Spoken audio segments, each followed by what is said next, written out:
नमस्कार। मुंबई से फिर एक बार आपके सामने देश और जनता के हित में सदैव तत्पर बात करने वाला मैं हूं रविंद्र जैन। माननीय सर्वोच्च न्यायालय जी, देश पर ध्यान दीजिए, इस मुंबई आर्थिक नगरी पर ध्यान दीजिए। हर बारिश में पानी भरता है और जो देश हित में पैसा आता है काम के लिए, उससे नेताओं का पेट भरता है, नेताओं के गड्ढे भरते हैं पेट के। और ये अय्याश नेता पूरा पैसा जो आर्थिक नगरी की व्यवस्था के लिए आता है वो खा पी जाते हैं। माननीय, ये देश में नेतागिरी एक धंधा बन चुका है। माननीय, ये बात हम आपको बार बार इसलिए बोलना चाहते हैं, निडर होकर बोलना चाहते हैं कि ये दलाल लोग हम जैसे लोगों को बोलने पर फंसाते हैं, देश का पैसा फिर भी खाते हैं, लेकिन इनके ऊपर कोई कानूनी सख्त कार्रवाई नहीं होती, क्योंकि कानून इनकी मुट्ठी में है और भारत का अंधा कानून है। ये बात सब जानते हैं। तो देश की व्यवस्था कैसे बचेगी माननीय? कहीं देश फिर से गुलाम ना हो जाए, ये बात 100% सच है। पानी ट्रेन की पटरियों पर भर गया, सड़कें भर गई और सड़क पर इतने गड्ढे मिलेंगे माननीय कि चलने को एक्सीडेंट होना निश्चित है। खाना लोगों का दुश्वार हो गया है, कोई सुरक्षा व्यवस्था नहीं, गड्ढों का हाल बेहाल। आने वाले टाइम से 1947 के बाद से अभी तक यही व्यवस्था है। इनके पास टेक्निक है ही नहीं, सड़क बनाने की टेक्निक नहीं माननीय, कानून व्यवस्था चौपट करने की टेक्निक है माननीय, भ्रष्टाचार करने की टेक्निक है। लेकिन हमारे देश को, प्रदेश को कैसे मजबूत बनाया जाए, कैसे खूबसूरत बनाया जाए, इसकी कोई टेक्निक नेताओं के पास नहीं है, क्योंकि ये खुद अंगूठा छाप और अय्याश हैं। माननीय, गौर करना होगा, इतना पैसा इस बम्बई बीएमसी के अंदर आता है, करोड़ों अरबों रुपया, लेकिन कहाँ जाता है माननीय? इस रास्ते का पता नहीं, इसका पता ही नहीं। जांच के नाम पर ठेंगा, ये गुंडागिर्दी है माननीय। आम आदमी गलती करता है, सीबीआई, ईडी, फलाना ढिमाका सब पीछे लगती है उसके, लेकिन आम नेता, ये जनता का सेवक जो बोलता है कि हम जनता के सेवक हैं, देश की सत्ता पर आता है और सीधा गुंडागिर्दी, सीधा मनमानी।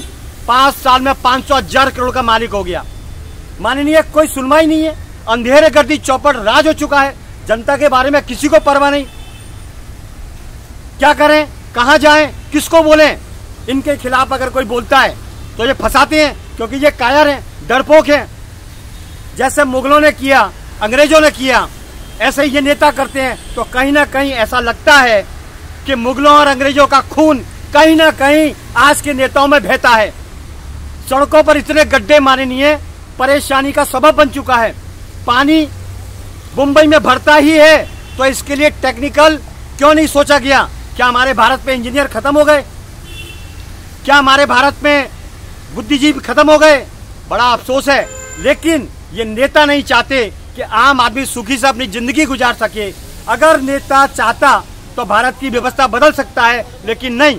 आज मणिपुर में देखिए, 2 महिलाओं को नंगा घुमा दिया, वस्त्र फाड़ दिए, सरकार तमाशा देखती है, कोई भी नेता उठने को तैयार नहीं, मुंह से बोलने को तैयार नहीं। उसे माल की मतलब है, उसे माल चाहिए। बारिश का मौसम में पड़ा रहेगा अय्याशी के अंदर।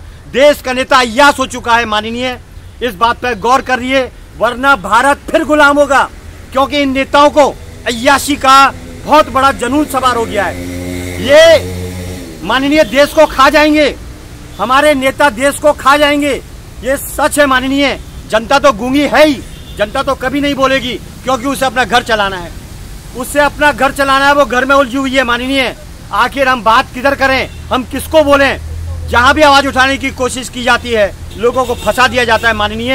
ये बड़ा षड्यंत्र इन नेताओं का, ये गैंगबाज है बड़े माननीय, कोई दूसरा गैंगबाज नहीं, भारत के विदेशी गैंगबाज नहीं। गैंगबाज तो हमारे देश के नेता हैं, जो विदेशियों से ज्यादा खतरनाक है।